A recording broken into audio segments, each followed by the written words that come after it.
میں اس دن کو زندگی میں کبھی بھول نہیں پایا کہ میٹرک کے امتحان کا آخری پیپر تھا۔ پیپر سے فارغ ہوا تو میں تیز تیز قدموں سے بس اڈے کی طرف جانے لگا تاکہ میں گاؤں میں جانے والی بس کہیں مس نہ کر دوں۔ پیچھے سے کسی نے مجھے زوردار آواز سے بلایا۔ مڑ کر دیکھا تو میرے انتہائی محبوب استاد مجھے بلا رہے تھے۔ میں جھٹ سے پلٹا اور بھاگا بھاگا ان کی خدمت میں پیش ہوا۔ استاد محترم نے مجھ سے پوچھا کہ میرا پیپر کیسا ہوا۔ میں نے خوشی سے جواب دیا کہ سر بہت اچھا ہوا۔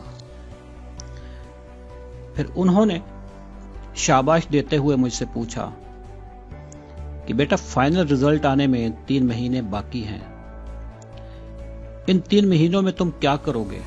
سچ پوچھو تو میرے پاس کوئی جواب نہیں تھا۔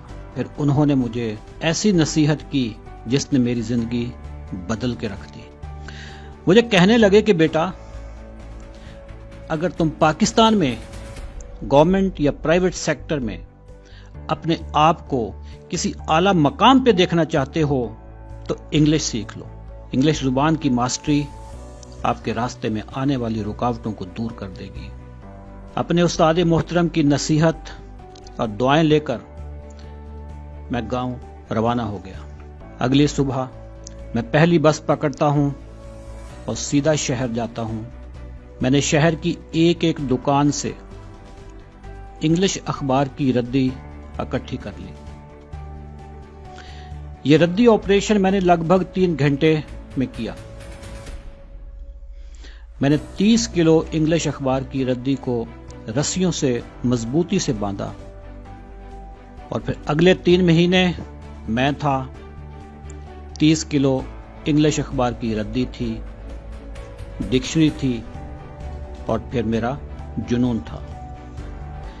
ان 3 مہینوں میں میں نے اپنے کیریئر کی مضبوط بنیاد رکھ ڈالی۔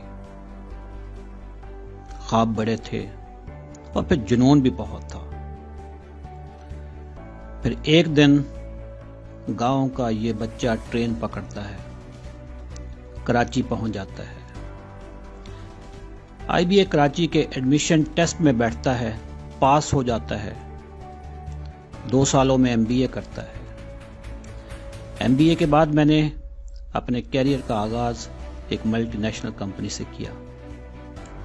کئی لوکل اور ملٹی نیشنل کمپنیز میں اپنی خدمات سر انجام دی، اعلیٰ عہدوں پہ کام کیا، ایک کتاب تحریر کی اور اسے امریکہ میں پبلش کیا۔ آپ سوچ رہے ہوں گے کہ میں کون ہوں؟ میرا نام اشرف چودھری ہے، میں ایک سیلز ٹرینر ہوں۔ پاکستان کی بڑی بڑی کمپنیوں کے اعلیٰ افسروں کو کاروبار کے گر سکھاتا ہوں۔ گاؤں کی گلیوں میں ننگے پاؤں پھرنے سے لے کر پاکستان کے نمبر 1 سیلز ٹرینر تک کا سفر کیسے ہوا، میری کامیابی کے پیچھے بہت سے عوامل ہیں، لیکن آغاز 30 کلو ردی سے ہوا۔ انگریزی زبان کی ماسٹری نے واقعی میرے راستے کی چٹانوں کو ہٹا دیا۔ اللہ بخشے میرے استاد محترم کو، آج میں ان کی نصیحت آپ کو پہنچا رہا ہوں۔ پاکستان میں گورنمنٹ سیکٹر ہو یا پرائیویٹ سیکٹر یا فری لانسنگ کی دنیا، اگر آپ اعلیٰ مقام پہ پہنچنا چاہتے ہو تو انگلش سیکھنا شروع کر دو۔ جہاں سے مرضی سیکھو، لیکن سیکھو۔ اپنی زندگی کا 1 مہینہ تو وقف کر دو۔ ابابیل انگلش 1 مہینے کا آن لائن کورس ہے۔ اگر آپ اپنی انگلش کی بنیاد مضبوط بنانا چاہتے ہو تو پھر ابابیل بن جاؤ۔ آپ کے کیریئر میں ہاتھی جیسی رکاوٹیں بھی آئیں گی تو پاش پاش ہو جائیں گی۔ ابھی ہماری ٹیم سے رابطہ کریں اور ابابیل انگلش میں انرول ہو جائیں، اور میرے استاد محترم کے لیے ضرور دعا کریں۔